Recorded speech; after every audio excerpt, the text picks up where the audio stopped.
Hey everyone, welcome back. This is going to be another Clara.io video. In this one, I'm going to show you how to UV map a crate. We're going to go ahead and start off by modeling it and then setting up all the textures. And the unique thing about this is that you'll see that one side will have a different label or logo or decal. Maybe it'll have some text on it, which makes this a little bit more advanced than just slapping something on. So let's go ahead and get started. All right, first thing you want to do is you're going to go ahead and go to Clara.io and do a new scene. And we'll just go ahead and call this one UV crate. You can call it something different if you'd rather.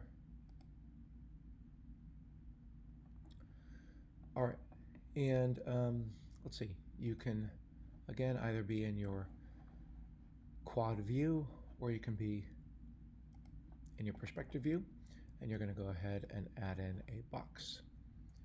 I'm going to go ahead and press F so I can focus in on that. And then over here where it says Explore and Tools tab, I'm going to click on Tools.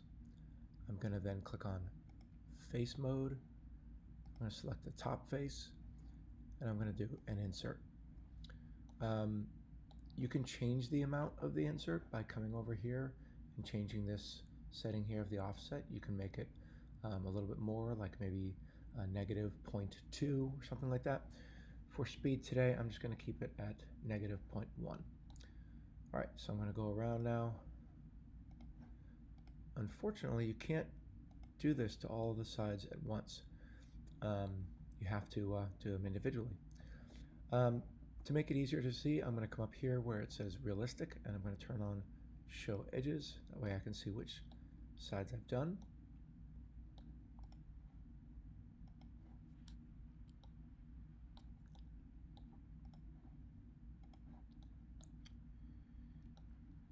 And even though we're not going to see the bottom of the crate, if we were bringing this into a video game and the crate were to get moved or blasted or something like that, we want to treat the bottom the same.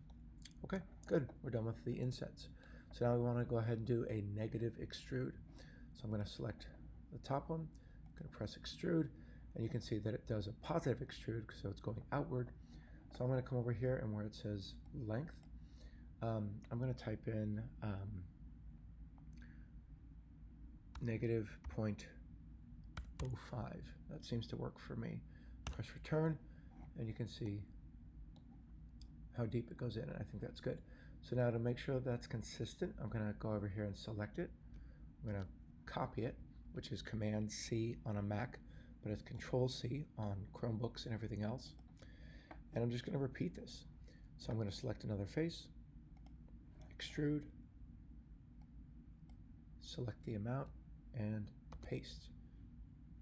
Press return. And there we go. Repeat.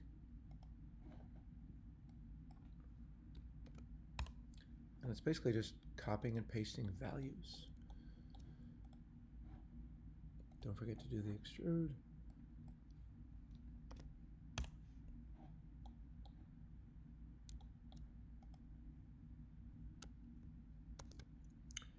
Okay, and I'll just press A to see all. All right, so there we are. There's everything. We are done with modeling. I'm going to come back up here into the Tools tab, click on the very first option here, which is to select the whole object. And I'm going to go ahead and I'm going to raise this up. I'm going to lift it up on the y-axis, just so it's sitting right on top of the grid. There we go. Okay, so now you're going to want to go ahead and open up another tab and look up crate texture and go ahead and find one that works for you. You could, of course, make your own. Just make sure that it is a square texture. And that's it. I will see you in part 2 for texturing. Thanks, everyone.